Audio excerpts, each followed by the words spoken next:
Assalamualaikum warahmatullahi wabarakatuh. Perkenalkan nama saya Muhammad Dafa Raihan Muti dengan NPM 100418087 Fakultas Hukum Universitas Islam Bandung. Kali ini saya akan memaparkan penelitian saya yang berjudul Perlindungan Hukum Terhadap Anak di Bawah Umur Korban Pelacuran berdasarkan Undang-Undang Nomor 17 Tahun 2016 tentang penetapan peraturan pemerintah pengganti Undang-Undang Nomor 1 Tahun 2016 tentang perubahan kedua atas Undang-Undang Nomor 23 Tahun 2002 tentang perlindungan anak.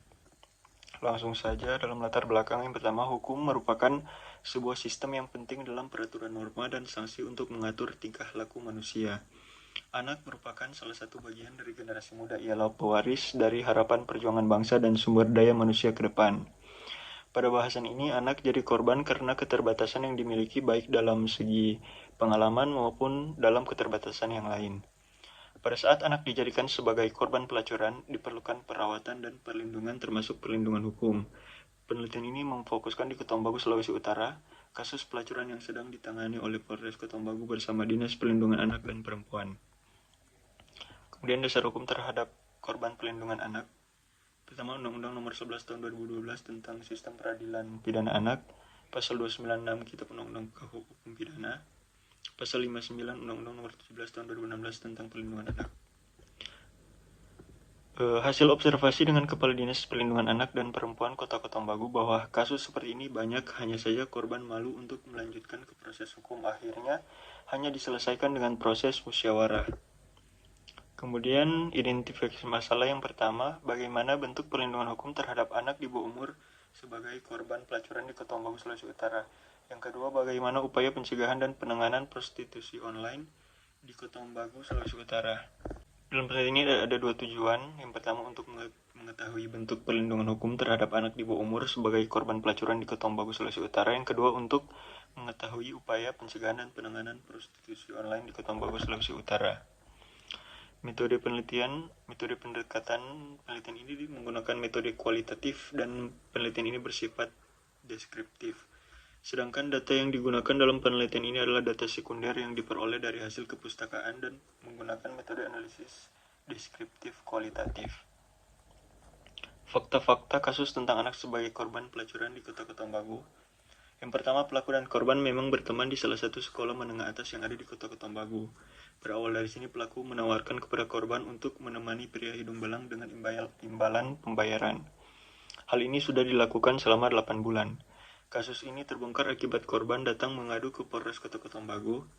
Kemudian terdapat satu buah kaos merek number 61 warna hitam dan 2 buah ponsel seluler. Korban melakukan perbuatan tersebut karena kebutuhan ekonomi.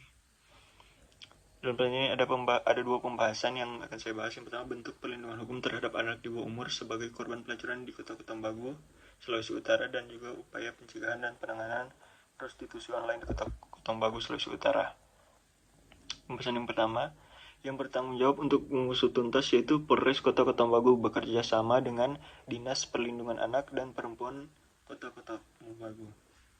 Menurut data yang diambil di Kepolisian Resor Ketombagu, pelapor merupakan korban dan yang dilaporkan adalah mucikari. Dalam penanganannya, Polres Ketombagu selalu memberi pendampingan terhadap anak yang menjadi pelacur. Polres Kota Ketombagu berkoordinasi dengan Dinas Perlindungan Anak dan Perempuan Kota Ketombagu agar mendapat bantuan mengenai korban tindak pidana perdagangan orang yang berhak mendapat restitusi. Hasil penelitian dari pertanggungjawaban, menurut Polres Kota Ketombagu bahwa perlindungan hukum yang diberikan sudah sesuai undang-undang. Dalam pembahasan yang kedua, upaya preventif yang dilakukan oleh Kepolisian Resor Kota Ketombagu melalui Binmas adalah dengan melakukan penyuluhan maupun sosialisasi. Upaya represif yang dilakukan oleh Kepolisian Resor Ketombagu dengan melakukan penindakan diantaranya adalah dengan melakukan penyelidikan dan penyidikan terhadap pelaku maupun korban. Dalam pemberian sanksi pidana, mengacu kepada undang-undang yang berlaku, mucikari, perekrut, sekalipun di bawah umur dan juga pengguna jasa tersebut mendapat ancaman pidana maksimal 15 tahun. Dalam meminimalisir pekerja seks komersial di bawah umur, Kepolisian Resor Ketombagu telah melakukan berbagai upaya, baik itu upaya penal maupun non-penal. Dalam penutup, kesimpulan yang pertama, pelindungan hukum yang diberikan oleh Kepolisian Resor Ketombagu kepada anak menjadi korban pelacuran di Kota Ketombagu adalah yang pertama, memberikan rehabilitasi sosial kepada anak yang menjadi korban prostitusi online baik dalam lembaga maupun di luar lembaga. Yang kedua, pemberian perawatan secara fisik dan perawatan psikologis dengan pendampingan oleh psikolog. Yang ketiga, pemberian perlindungan dan pendampingan pada saat pemeriksaan. Yang keempat, pemberian jaminan keselamatan bagi korban. Kemudian petugas kepolisian memberikan semangat hidup dan dukungan kepada korban. Kemudian anak dalam masa penyidikan didampingi oleh orang tua atau wali.